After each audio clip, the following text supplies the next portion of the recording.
4 ਜੂਨ ਨੂੰ ਸਵੇਰੇ 4:30 ਵਜੇ ਜਦੋਂ ਦਿਨ ਦਾ ਚੜ੍ਹਾਅ ਹੋਇਆ, ਉਸ ਵੇਲੇ ਫੌਜ ਦੇ ਵੱਲੋਂ ਮਾਰਟਰਾਂ ਦੇ ਨਾਲ ਤੇ ਹਲਕੀਆਂ ਮਸ਼ੀਨ ਗੱਲਾਂ ਦੇ ਨਾਲ ਇੱਕਦਮ ਸ੍ਰੀ ਅਕਾਲ ਤਖਤ ਸਾਹਿਬ ਦੇ ਉੱਪਰ ਫਾਇਰਿੰਗ ਕਰਨੀ ਆਰੰਭ ਕਰ ਦਿੱਤੀ ਔਰ ਸਿੰਘਾਂ ਨੇ ਇਸ ਦਾ ਬਖੂਬੀ ਜਵਾਬ ਦੇਣਾ ਸ਼ੁਰੂ ਕਰ ਦਿੱਤਾ। ਜਿਸ ਤਰ੍ਹਾਂ ਕਿ ਪਹਿਲਾਂ ਦੱਸਿਆ ਜਾ ਚੁੱਕਾ ਹੈ ਕਿ 3 ਜੂਨ ਤੋਂ ਸਾਰੇ ਪੰਜਾਬ ਦੇ ਵਿੱਚ ਬੜਾ ਸਖਤ ਕਰਫਿਊ ਲਾਗੂ ਸੀ ਔਰ 4 ਜੂਨ ਨੂੰ ਸਵੇਰ ਦੇ 4:30 ਵਜੇ ਅਕਾਲ ਤਖਤ ਸਾਹਿਬ ਦੀ ਬਿਲਡਿੰਗ ਦੇ ਉੱਪਰ ਇੱਕ ਵੱਡਾ ਧਮਾਕਾ ਹੋਇਆ। ਇਸ ਧਮਾਕੇ ਦਾ ਕਾਰਨ ਕੀ ਸੀ, ਇਸ ਦੇ ਵਾਸਤੇ ਸਾਨੂੰ 3 ਜੂਨ ਦੇ ਦਿਨ ਦੀ ਦੁਬਾਰਾ ਪੜਚੋਲ ਕਰਨ ਦੀ ਜ਼ਰੂਰਤ ਹੈ। ਪੰਜਾਬ ਦੀਆਂ ਸਾਰੀਆਂ ਸਰਹੱਦਾਂ ਸੀਲ ਕਰ ਦਿੱਤੀਆਂ ਜਾ ਚੁੱਕੀਆਂ ਸੀ ਔਰ 3 ਜੂਨ ਨੂੰ ਹਰਿਮੰਦਰ ਸਾਹਿਬ ਕੰਪਲੈਕਸ ਦੇ ਨੇੜੇ ਹੀ ਇੱਕ ਬਹੁਤ ਉੱਚੀ ਇਮਾਰਤ ਦੇ ਉੱਪਰ ਫੌਜ ਦੇ ਵੱਲੋਂ ਆਪਣਾ ਇੱਕ ਹੈੱਡਕੁਆਟਰ ਸਥਾਪਿਤ ਕੀਤਾ ਜਾ ਚੁੱਕਾ ਸੀ ਔਰ ਇਸ ਸਾਰੀ ਮੁਹਿੰਮ ਦਾ ਮੁਖੀ ਕੁਲਦੀਪ ਬਰਾੜ ਉਸ ਹੈੱਡਕੁਆਟਰ ਤੋਂ ਸਾਰੇ ਹਮਲੇ ਦੀ ਕਾਰਵਾਈ ਦਾ ਨਿਯੰਤਰਣ ਕਰ ਰਿਹਾ ਸੀ। 3 ਜੂਨ ਨੂੰ ਹੀ ਖੁਫੀਆ ਵਿਭਾਗ ਦੇ ਵੱਲੋਂ ਔਰ ਫੌਜ ਦੇ ਆਪਣੇ ਖੁਫੀਆ ਵਿੰਗ ਦੇ ਵੱਲੋਂ ਇਹ ਜਾਣਕਾਰੀ ਪਹੁੰਚ ਚੁੱਕੀ ਸੀ ਕਿ ਸੰਤ ਜਰਨੈਲ ਸਿੰਘ ਖਾਲਸਾ ਭਿੰਡਰਾਂਵਾਲੇ ਅਕਾਲ ਤਖਤ ਸਾਹਿਬ ਦੇ ਨੇੜੇ ਦੀ ਇਮਾਰਤ ਦੇ ਵਿੱਚ ਹਨ, ਜਿਸ ਦੇ ਬਾਰੇ ਪਹਿਲਾਂ ਵੀ ਜ਼ਿਕਰ ਕੀਤਾ ਜਾ ਚੁੱਕਾ ਹੈ ਕਿ ਕੈਪਟਨ ਜਸਬੀਰ ਰੈਣਾ ਇੱਕ ਸ਼ਰਧਾਲੂ ਦੇ ਰੂਪ ਦੇ ਵਿੱਚ ਦਰਬਾਰ ਸਾਹਿਬ ਕੰਪਲੈਕਸ ਦੇ ਵਿੱਚ ਗਿਆ ਔਰ ਸਾਰੀ ਜਾਣਕਾਰੀ ਲਿਆ ਕੇ ਉਸਨੇ ਆਪਣੇ ਫੌਜੀ ਹੈੱਡਕੁਆਟਰ ਦੇ ਵਿੱਚ ਦਿੱਤੀ। ਉਸ ਵੇਲੇ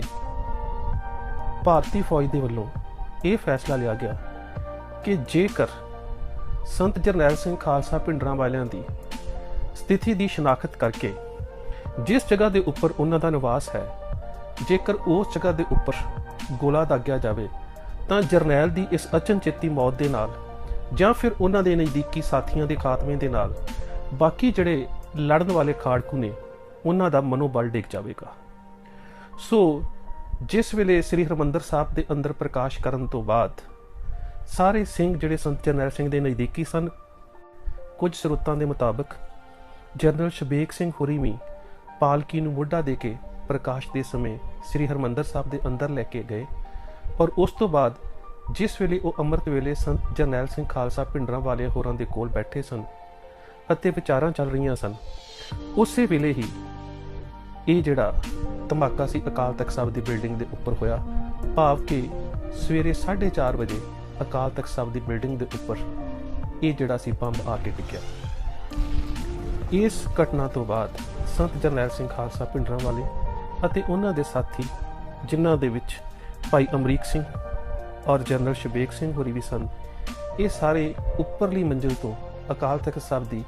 ਹੇਠਲੀ ਮੰਜ਼ਿਲ ਦੇ ਵਿੱਚ ਆ ਗਏ ਤੇ ਉੱਥੇ ਆ ਕੇ ਅਗਲੀ ਯੁੱਧ ਨੀਤੀ ਦੀਆਂ ਵਿਚਾਰਾਂ ਸ਼ੁਰੂ ਕੀਤੀਆਂ। ਜ਼ਿਕਰਯੋਗ ਹੈ ਕਿ 4 ਜੂਨ ਦਾ ਦਿਨ ਚੜ੍ਹਦਾ ਜਾ ਰਿਹਾ ਸੀ। ਦਿਨ ਦੇ ਚੜ੍ਹਾਅ ਦੇ ਨਾਲ ਹੀ ਆਸੇ-ਪਾਸੇ ਤੋਂ ਜਿਹੜੀਆਂ ਫੌਜ ਦੇ ਵੱਲੋਂ ਚੌਕੀਆਂ ਤੈਨਾਤ ਕੀਤੀਆਂ ਗਈਆਂ ਸੀ ਔਰ ਜਿਹੜੇ CRP ਔਰ BSF ਦੇ ਵੱਲੋਂ ਪਹਿਲਾਂ ਮੋਰਚੇ ਬਣਾਏ ਹੋਏ ਸੀ, ਜਿਨ੍ਹਾਂ ਦੇ ਵਿੱਚ ਹੁਣ ਫੌਜ ਤੈਨਾਤ ਹੋ ਚੁੱਕੀ ਸੀ, ਉਹਨਾਂ ਦੇ ਵੱਲੋਂ ਵੀ ਫਾਇਰਿੰਗ ਸ਼ੁਰੂ ਕਰ ਦਿੱਤੀ ਗਈ। ਭਾਵੇਂ ਕਿ ਦਰਬਾਰ ਸਾਹਿਬ ਪਰਿਸਰ ਦੇ ਵਿੱਚ ਜਿੰਨੇ ਵੀ ਮੋਰਚੇ ਜਨਰਲ ਸ਼ਬੇਕ ਸਿੰਘ ਦੀ ਅਗਵਾਈ ਦੇ ਵਿੱਚ ਕਾਇਮ ਕੀਤੇ ਗਏ ਸਨ, ਉਹਨਾਂ ਮੋਰਚਿਆਂ ਦੇ ਵਿੱਚੋਂ ਇਸ ਗੋਲਾਬਾਰੀ ਦਾ ਬਹੁਤਾ ਜਵਾਬ ਨਹੀਂ ਦਿੱਤਾ ਗਿਆ ਕਿ ਮੋਰਚਾਬੰਦੀ ਦੀ ਸਥਿਤੀ ਅਤੇ ਹਥਿਆਰਾਂ ਦੀ ਕਿਸਮ ਦੀ ਸ਼ਨਾਖਤ ਨਾ ਹੋਵੇ। ਪਰ ਜਿਹੜੇ ਮੋਰਚੇ ਬਾਬਾ ਅਟਲ, ਗੁਰੂ ਨਾਨਕ ਨਿਵਾਸ, ਤੇਜਾ ਸਿੰਘ ਸਮੁੰਦਰੀ ਹਾਲ ਔਰ ਗੁਰੂ ਰਾਮਦਾਸ ਸਰਾਂ ਦੇ ਉੱਪਰ ਸਨ,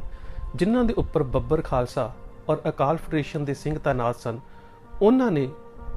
ਫੌਜ ਦੇ ਵੱਲੋਂ ਕੀਤੀ ਜਾਂਦੀ ਗੋਲਾਬਾਰੀ ਦਾ ਜਵਾਬ ਜਿਹੜਾ ਸੀ ਉਹ ਜਾਰੀ ਰੱਖਿਆ। ਸੋ 4 ਜੂਨ ਦਾ ਦਿਨ ਚੜ੍ਹਦਿਆਂ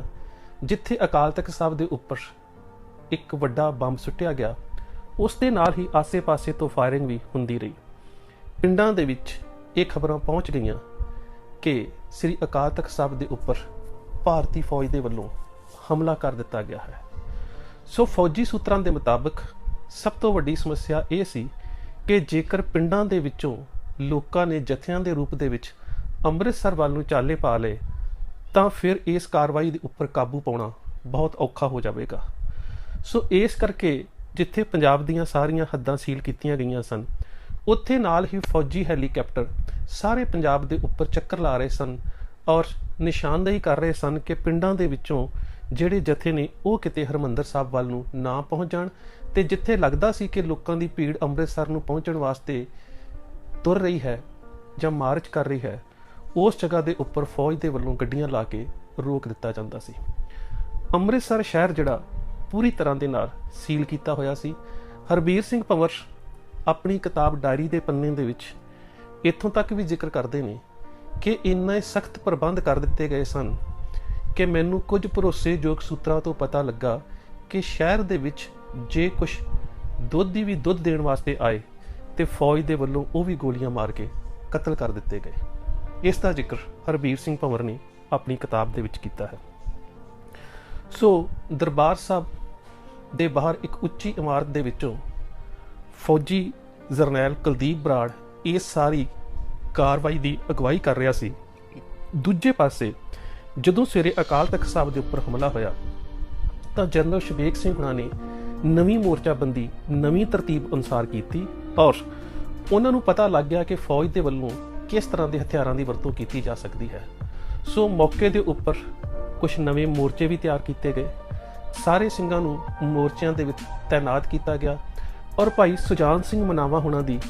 ਇਹ ਵਿਸ਼ੇਸ਼ ਡਿਊਟੀ ਲਗਾਈ ਗਈ ਕਿ ਮੋਰਚੇ ਔਰ ਮੋਰਚਿਆਂ ਦੀ ਸਥਿਤੀ ਦੇ ਮੁਤਾਬਕ ਵੱਖ-ਵੱਖ ਮੋਰਚਿਆਂ ਦੇ ਵਿੱਚ ਸਿੰਘਾਂ ਨੂੰ ਜਿਹੜੇ ਨੇ ਉਹ ਹਥਿਆਰ ਦਿੱਤੇ ਜਾਣ।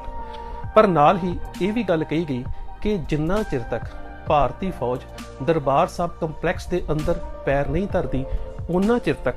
ਕਿਸੇ ਗੋਲਾਬਾਰੀ ਦਾ ਜਵਾਬ ਨਾ ਦਿੱਤਾ ਜਾਵੇ। ਫੌਜ ਦੇ ਮੁਕਾਬਲੇ ਹਥਿਆਰ ਬਹੁਤ ਥੋੜੇ ਔਰ ਬਹੁਤ ਛੋਟੇ ਹਨ, ਇਸ ਕਰਕੇ ਇੱਕ ਗੋਲੀ ਜਿਹੜੀ ਹੈ ਉਹ ਅਜਾਈ ਨਾ ਜਾਵੇ, ਉਸ ਦੀ ਕੀਮਤ ਨੂੰ ਸਮਝਿਆ ਜਾਵੇ। ਸੋ ਇਹ ਸਾਰੀਆਂ ਹਦਾਇਤਾਂ ਜਿਹੜੀਆਂ ਸੀ ਅੰਦਰ ਲੜਨ ਵਾਲੇ ਸਿੰਘਾਂ ਨੂੰ ਜਾਰੀ ਕਰ ਦਿੱਤੀਆਂ ਗਈਆਂ। ਪੰਜਾਬ ਦੇ ਪਿੰਡਾਂ ਦੇ ਵਿੱਚ ਇਹ ਖਬਰਾਂ ਆਮ ਫੈਲ ਚੁੱਕੀਆਂ ਸਨ। ਹਰਿਮੰਦਰ ਸਾਹਿਬ ਪਰਿਸਰ ਦੇ ਉੱਪਰ ਵੀ ਜਾਇਜ਼ਾ ਲੈਣ ਦੇ ਵਾਸਤੇ, ਖਾਸ ਕਰਕੇ ਮੋਰਚਾਬੰਦੀ ਦੀ ਸ਼ਨਾਖਤ ਕਰਨ ਦੇ ਵਾਸਤੇ ਫੌਜ ਦੇ ਜਿਹੜੇ ਹੈਲੀਕਾਪਟਰ ਸਨ ਉਹ ਵੀ ਚੱਕਰ ਲਗਾ ਰਹੇ ਸਨ। ਸੰਤ ਜਰਨੈਲ ਸਿੰਘ ਖਾਲਸਾ ਭਿੰਡਰਾਂਵਾਲੇ ਅਤੇ ਜਨਰਲ ਸ਼ਬੇਗ ਸਿੰਘ ਹੁਣਾਂ ਨੇ ਫੌਜ ਦੀ ਇਸ ਕਾਰਵਾਈ ਤੋਂ ਇਹ ਅੰਦਾਜ਼ਾ ਲਗਾ ਰਿਹਾ ਸੀ ਕਿ ਫੌਜ ਕਿਸ ਤਰ੍ਹਾਂ ਦੀ ਕਾਰਵਾਈ ਕਰੇਗੀ, ਫੌਜੀ ਕਾਰਵਾਈ ਦੀ ਰੂਪਰੇਖਾ ਕੀ ਹੋਵੇਗੀ, ਤੇ ਫੌਜ ਨੇ ਜੇਕਰ ਆਪਣੇ ਹਮਲੇ ਦਾ ਮੁੱਖ ਕੇਂਦਰ ਸ੍ਰੀ ਅਕਾਲ ਤਖਤ ਸਾਹਿਬ ਨੂੰ ਮੰਨਿਆ ਹੈ ਤਾਂ ਅਕਾਲ ਤਖਤ ਸਾਹਿਬ ਤੱਕ ਪਹੁੰਚਣ ਵਾਸਤੇ ਸਾਨੂੰ ਕਿਸ ਤਰ੍ਹਾਂ ਦੀ ਮੋਰਚਾਬੰਦੀ ਕਰਨੀ ਪਵੇਗੀ ਕਿ ਜਿਹੜੀ ਫੌਜ ਹੈ ਉਹ ਬਹੁਤ ਸੌਖੇ ਤਰੀਕੇ ਦੇ ਨਾਲ ਜਾਂ ਸਹਿਜੇ ਹੀ ਅਕਾਲ ਤਖਤ ਸਾਹਿਬ ਤੱਕ ਨਾ ਪਹੁੰਚ ਸਕੇ, ਔਰ ਕਿਸ ਤਰ੍ਹਾਂ ਦੇ ਨਾਲ ਆਪਣੀ ਮੋਰਚਾਬੰਦੀ ਕੀਤੀ ਜਾਵੇ ਕਿ ਫੌਜੀਆਂ ਨੂੰ ਰੋਕਿਆ ਜਾ ਸਕੇ। ਸੋ ਇਸ ਦੇ ਵਾਸਤੇ ਜਨਰਲ ਸ਼ਬੇਗ ਸਿੰਘ ਹੁਣਾਂ ਨੇ ਨਵੀਂ ਮੋਰਚਾਬੰਦੀ ਵੀ ਤਿਆਰ ਕੀਤੀ ਔਰ ਜਿਹੜੇ ਪੁਰਾਣੇ ਮੋਰਚੇ ਸਨ ਉਹਨਾਂ ਦੇ ਵਿੱਚ ਵੀ ਸਿੰਘਾਂ ਨੂੰ ਸਾਰੀ ਰਣਨੀਤੀ ਔਰ ਯੁੱਧ ਨੀਤੀ ਨੂੰ ਸਮਝਾਇਆ। 4 ਜੂਨ ਦਾ ਤੜਕਾ ਸ਼ੁਰੂ ਹੋ ਗਿਆ। ਇੱਕ ਗੱਲ ਜ਼ਿਕਰਯੋਗ ਹੈ ਕਿ 3 ਜੂਨ ਨੂੰ ਹੀ ਭਾਰਤੀ ਫੌਜ ਦੇ ਜਰਨੈਲਾਂ ਵੱਲੋਂ ਇੱਕ ਬਹੁਤ ਹੀ ਉੱਚੀ ਇਮਾਰਤ ਦੇ ਉੱਪਰ ਆਪਣਾ ਹੈੱਡਕੁਆਟਰ ਬਣਾ ਲਿਆ ਗਿਆ ਸੀ। ਇਸ ਹੈੱਡਕੁਆਟਰ ਤੋਂ ਜਿਸ ਤਰ੍ਹਾਂ ਤੁਸੀਂ ਵੇਖ ਰਹੇ ਹੋ ਕਿ ਸਾਰੇ ਹਰਿਮੰਦਰ ਸਾਹਿਬ ਦਾ ਆਲਾ ਦੁਆਲਾ ਵੇਖਿਆ ਜਾ ਸਕਦਾ ਸੀ। ਇਸ ਹੈੱਡਕੁਆਟਰ ਤੋਂ ਆਰਡਰਸ ਗਰੁੱਪ ਬਣਾ ਕੇ ਪੂਰੀ ਫੌਜ ਦੀ ਕਾਰਵਾਈ ਦੀ ਨਿਗਰਾਨੀ ਕੀਤੀ ਜਾ ਰਹੀ ਸੀ ਔਰ ਇਸ ਕੰਟਰੋਲ ਰੂਮ ਦੇ ਵਿੱਚ ਭਾਰਤੀ ਫੌਜ ਦੇ ਜਰਨੈਲ ਬੈਠੇ ਹੋਏ ਸਨ। ਹੁਣ ਤੱਕ ਜਨਰਲ ਸੁੰਦਰ ਜੀ ਔਰ ਕਈ ਹੋਰ ਵੀ ਫੌਜੀ ਅਫਸਰ ਪਹੁੰਚ ਚੁੱਕੇ ਸਨ ਜਿਨ੍ਹਾਂ ਨੇ 4 ਜੂਨ ਨੂੰ ਹਰਿਮੰਦਰ ਸਾਹਿਬ ਦੇ ਉੱਪਰ ਹੋਣ ਵਾਲੀ ਇਸ ਸਾਰੀ ਕਾਰਵਾਈ ਦੀ ਕਮਾਨ ਸੰਭਾਲਣੀ ਸੀ। ਸੋ ਇਸ ਤਰ੍ਹਾਂ ਦੇ ਨਾਲ ਇੱਕ ਕੰਟਰੋਲ ਰੂਮ ਸਥਾਪਿਤ ਕਰਕੇ ਜਿੱਥੇ ਸਾਰੇ ਪੰਜਾਬ ਦੇ ਵਿੱਚ ਕਰਫਿਊ ਲਗਾ ਦਿੱਤਾ ਗਿਆ ਔਰ ਹਰ ਤਰ੍ਹਾਂ ਦੇ ਨਾਲ ਤੁਸੀਂ ਕਹਿ ਸਕਦੇ ਹੋ ਕਿ ਇੱਕ ਜੰਗੀ ਰੂਪ ਦੇ ਵਿੱਚ ਬਲੈਕ ਆਊਟ ਕਰ ਦਿੱਤਾ ਗਿਆ ਔਰ ਹਰਿਮੰਦਰ ਸਾਹਿਬ ਦੇ ਉੱਪਰ ਇਹ 4 ਜੂਨ ਦਾ ਦਿਨ ਜਿਹੜਾ ਸੀ ਉਸ ਦੇ ਚੜ੍ਹਾਅ ਹੋਣ ਦੇ ਨਾਲ ਹੀ ਫੌਜ ਦਾ ਜਿਹੜਾ ਵੱਡਾ ਹਮਲਾ ਸੀ ਉਸ ਦੀ ਸ਼ੁਰੂਆਤ ਹੋਈ। 4 ਜੂਨ ਨੂੰ ਸਵੇਰੇ ਤੜਕੇ 4:45 ਵਜੇ ਭਾਰੀ ਗੋਲਾਬਾਰੀ ਸ੍ਰੀ ਹਰਿਮੰਦਰ ਸਾਹਿਬ ਔਰ ਜਿਹੜੀ ਗੋਲਾਬਾਰੀ ਫੌਜ ਵੱਲੋਂ ਕੀਤੀ ਜਾ ਰਹੀ ਸੀ, ਪ੍ਰਮੁੱਖ ਨਿਸ਼ਾਨਾ ਹਰਿਮੰਦਰ ਸਾਹਿਬ ਦੇ ਆਲੇ ਦੁਆਲੇ ਦੀਆਂ ਇਮਾਰਤਾਂ, 2 ਉੱਚੇ ਬੁੰਗੇ, ਪਾਣੀ ਵਾਲੀ ਟੈਂਕੀ ਔਰ ਅਕਾਲ ਤਖਤ ਸਾਹਿਬ ਦੇ ਪਿਛਵਾੜੇ ਦੀਆਂ ਇਮਾਰਤਾਂ ਸਨ। ਇਸ ਸਮੇਂ ਕੀਤੀ ਜਾ ਰਹੀ ਇਸ ਜ਼ਬਰਦਸਤ ਗੋਲਾਬਾਰੀ ਦਾ ਜਵਾਬ ਜਨਰਲ ਸ਼ਬੇਗ ਸਿੰਘ ਦੀ ਅਗਵਾਈ ਦੇ ਵਿੱਚ ਅੰਦਰਲੇ ਖਾੜਕੂਆਂ ਵੱਲੋਂ ਦਿੱਤਾ ਜਾ ਰਿਹਾ ਸੀ। ਜਨਰਲ ਦਿਆਲ ਨੇ ਔਰ ਜਨਰਲ ਕੁਲਦੀਪ ਸਿੰਘ ਬਰਾੜ ਨੇ ਆਪਣੀਆਂ ਸਾਰੀਆਂ ਕੁਮਕਾਂ ਨੂੰ ਸ੍ਰੀ ਹਰਿਮੰਦਰ ਸਾਹਿਬ ਤੋਰਨ ਤੋਂ ਪਹਿਲਾਂ ਸੰਬੋਧਿਤ ਕੀਤਾ और उन्होंने दस्सिया गया कि हरमंदर साहब दे विच अतवादियों ने कब्जा किया होया है ते असीं अतवादियों तो मुक्त कराउण दे वास्ते हरमंदर साहब दे उपर हमला करन वास्ते जा रहे हैं। As far as the fortifications are concerned, the rooftops, the second floor, the first floor, the ground floor of all buildings were fortified. They had bunkers, they had fire trenches, they had windows converted, doors converted, domes converted, gates converted, every conceivable thing converted into fixed defenses. ਭਾਵੇਂ ਕਿ ਉਹਨਾਂ ਵੱਲੋਂ ਇਹ ਦਾਅਵਾ ਕੀਤਾ ਗਿਆ ਕਿ ਅਸੀਂ ਆਪਣੀਆਂ ਫੌਜੀ ਰੈਜੀਮੈਂਟਾਂ ਨੂੰ ਕਿਹਾ ਸੀ ਕਿ ਹਰਮੰਦਰ ਸਾਹਿਬ ਵੱਲ ਤੇ ਕਿਸੇ ਵੀ ਧਾਰਮਿਕ ਇਮਾਰਤ ਵੱਲ ਕੋਈ ਗੋਲੀ ਨਹੀਂ ਚਲਾਉਣੀ, ਪਰ ਬਾਅਦ ਦੇ ਵਿੱਚ ਜਿਸ ਤਰ੍ਹਾਂ ਦੇ ਨਾਲ ਪਵਿੱਤਰ ਹਰਮੰਦਰ ਸਾਹਿਬ ਔਰ ਇਮਾਰਤਾਂ ਦੇ ਹਾਲਾਤ ਸੰਗਤ ਨੇ ਵੇਖੇ ਜਾਂ ਅੱਜ ਵੀ ਤਸਵੀਰਾਂ ਮਿਲਦੀਆਂ ਨੇ, ਪਤਾ ਲੱਗ ਜਾਂਦਾ ਹੈ ਕਿ ਕਿੰਨੀ ਕੁ ਸਾਵਧਾਨੀ ਪਵਿੱਤਰ ਹਰਮੰਦਰ ਸਾਹਿਬ ਔਰ ਬਾਕੀ ਧਾਰਮਿਕ ਇਮਾਰਤਾਂ ਦੇ ਪ੍ਰਤੀ ਵਰਤੀ ਗਈ। ਜਨਰਲ ਸ਼ਬੇਗ ਸਿੰਘ ਜਿਹੜੇ ਕਿ ਅੰਦਰਲੇ ਪਾਸੇ ਸਾਰੀ ਹੀ ਜੰਗਜੂ ਮੁਹਿੰਮ ਔਰ ਮੋਰਚਾਬੰਦੀ ਦੀ ਜ਼ਿੰਮੇਵਾਰੀ ਤਨਦੇਹੀ ਨਾਲ ਨਿਭਾ ਰਹੇ ਸਨ, ਉਹ ਇੱਕ ਐਸੇ ਜਰਨੈਲ ਸਨ ਜਿਨ੍ਹਾਂ ਨੇ 1971 ਦੇ ਵਿੱਚ ਬੰਗਲਾਦੇਸ਼ ਦੇ ਵਿੱਚ ਮੁਕਤੀ ਬਾਨੀ ਫੌਜ ਦੀ ਅਗਵਾਈ ਕੀਤੀ। ਜਗਜੀਤ ਸਿੰਘ ਅਰੋੜਾ ਦੇ ਮੁਤਾਬਕ ਉਸ ਸਮੇਂ ਜਨਰਲ ਸ਼ਬੇਗ ਸਿੰਘ ਉਸ ਇਲਾਕੇ ਦੇ ਵਿੱਚ ਪਾਕਿਸਤਾਨੀ ਭੇਸ ਦੇ ਵਿੱਚ ਰਿਹਾ ਔਰ ਬਹੁਤ ਸਮਾਂ ਤੱਕ ਇੱਕ ਬੜੇ ਲੰਮੇ ਸਮੇਂ ਤੱਕ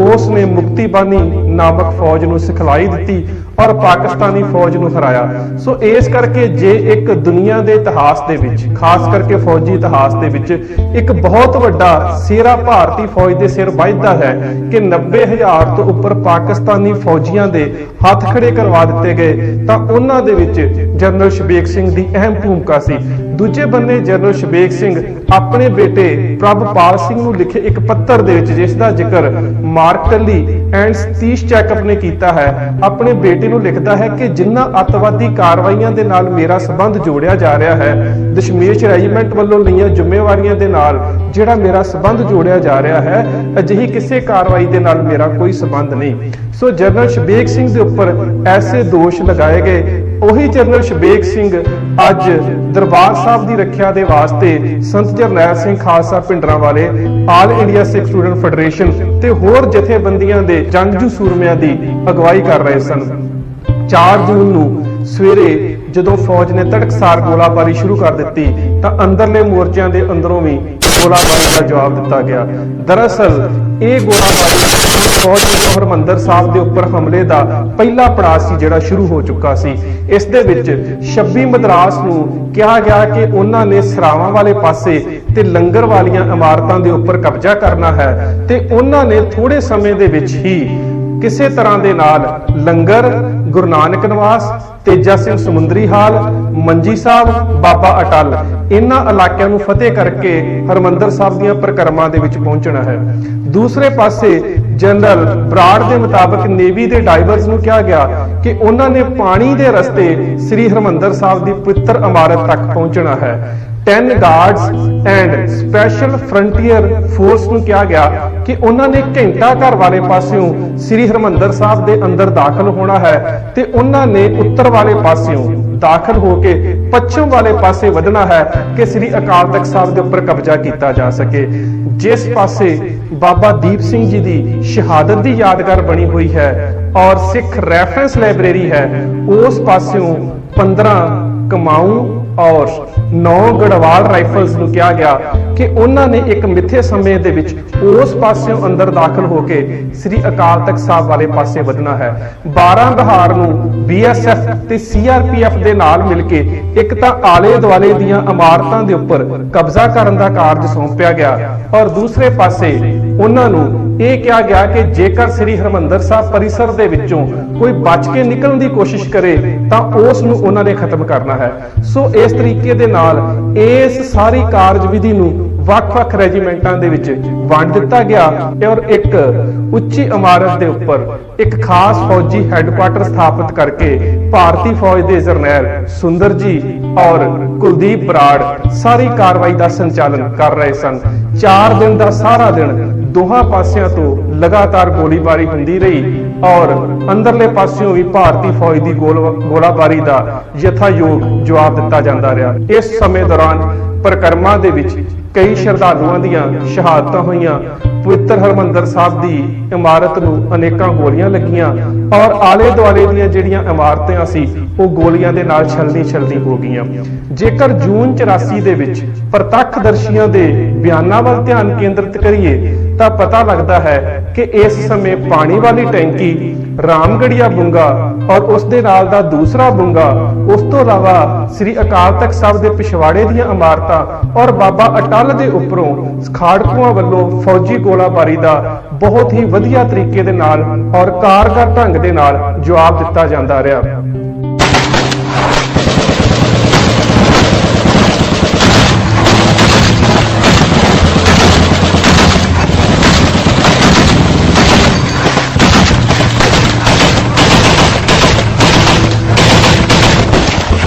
भावें कि फौज वालों मशीन गन्ना और हल्कियां तोपां दे नाल इन्हां खास इमारतां दे उपर गोलाबारी की गई, पर 4 जून की शाम तक कोई बहुत ज्यादा सफलता हासिल ना कर सके। 4 जून की शाम नूं थोड़े समय वास्ते गोलाबंदी हुई, गोलाबारी रुक गई और उस समय अंदरले जिहड़े बचे हुए श्रद्धालु जां ओ वीर जिहड़े इस घल्लूघारे तो बाद भारती हुकूमत की कैद दे विच रहे और उन्होंने आके दस्सिया कि कुछ हैलीकैप्टर श्री हरमंदर साहब के उपर चक्कर लगा रहे थे। उन्हों का निशाना हरमंदर साहब की मोर्चाबंदी का जायजा लेना सी।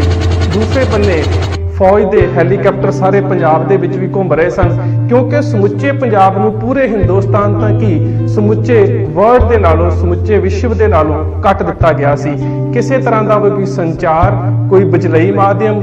कोई टैलीफोन, कोई भी खबरसार का कोई भी ऐसा माध्यम नहीं सी रह गया तां जो पंजाब दे विच जिहड़ा वरतारा वापर रहा है उसकी कोई भी खबर पंजाब तो बाहर जा सके। इत्थों तक कि 4 जून नूं जिन्ने भी पत्रकार अमृतसर ते पंजाब दे होरनां इलाकिਆਂ दे विच सन उन्हां नूं भी बसां विच भर के बाहर भेज दिता गया। जिहड़े पत्रकारां दे कोल करफ्यू पास सन उन्हां नूं भी बाहर निकलण दे उपर पाबंदी लगा दित्ती गई। इस तरह 4 जून का सारा दिन गोलाबारी लगातार होंदी रही ते हरमंदर साहब दीयां इमारतां दे विचों जेकर उस समय दे वो लोग जिन्हां ने इस घल्लूघारे दे संताप नूं अपने उपर हंडाया है और जेड़े ये सारे घल्लूघारे दे चशमदीद गवाह ने वो दसते ने कि होटल टैंपल व्यू के उपर आल इंडिया सिख स्टूडेंट फेडरेशन के नौजवान वीर और कुछ बीबियां जिन्हां दे विच बीबी उपकार कौर और बीबी परमजीत कौर ये सारे फौज की गोलाबारी का जवाब दे रहे सन। दूसरे पासे घंटा घर वाले पासों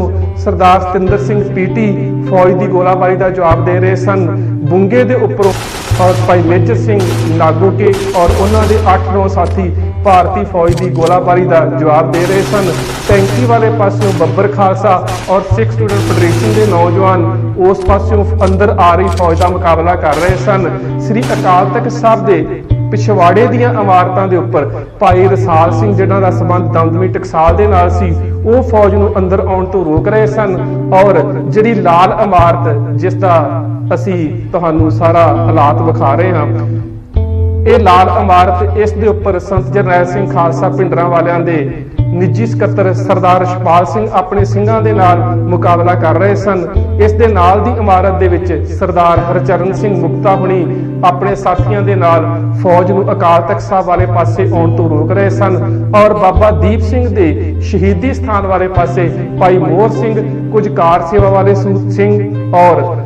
दमदमी टकसाल दे नाल संबंधित सूरमे इत्थे फौज का मुकाबला कर रहे सन। सो जून की गर्मी उपरों बंबां और गोलियां की बरसात, पानी की घाट, खाण दे वास्ते कुछ नहीं, इन्ने सख्त समय दे विच अंदरले पासे संत जरनैल सिंह खालसा पिंडरां वाले, भाई अमरीक सिंह, बाबा ठारा सिंह, जनरल शबेग सिंह की अगवाई दे विच ये सारी फौजी कुमक दा और फौजी मुहिम दा फौजी कार्रवाई का मुकाबला किया जा रहा सी। 4 जून का सारा दिन लंघ गया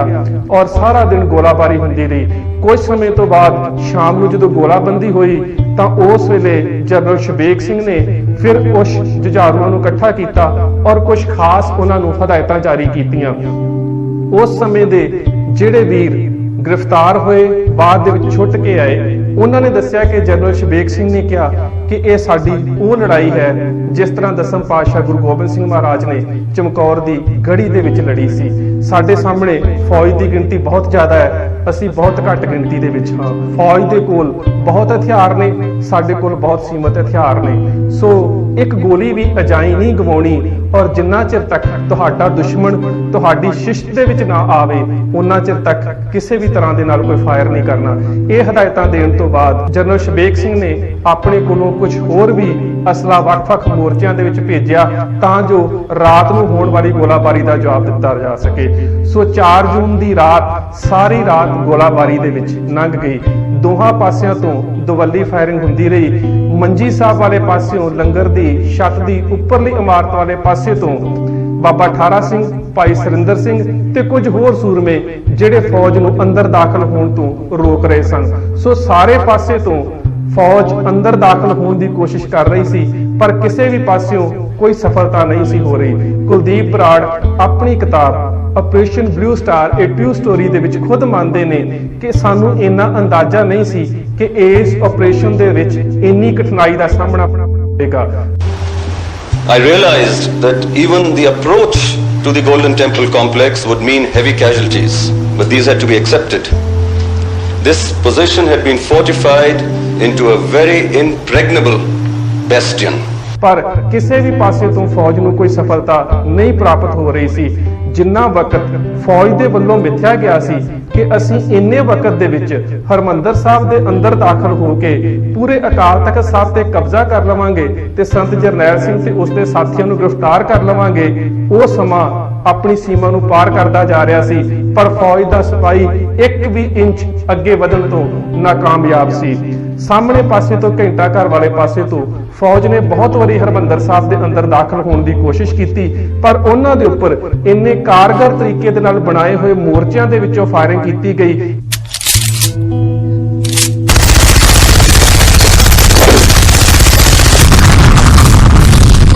ਕਿ 10 ਗਾਰਡਸ ਔਰ ਸਪੈਸ਼ਲ ਫਰੰਟੀਅਰ ਫੋਰਸ ਦੇ ਜਵਾਨ ਪੂਰਾ ਦਿਨ ਲੱਗੇ ਰਹੇ ਪਰ ਅੰਦਰ ਨਾ ਵੜ ਸਕੇ,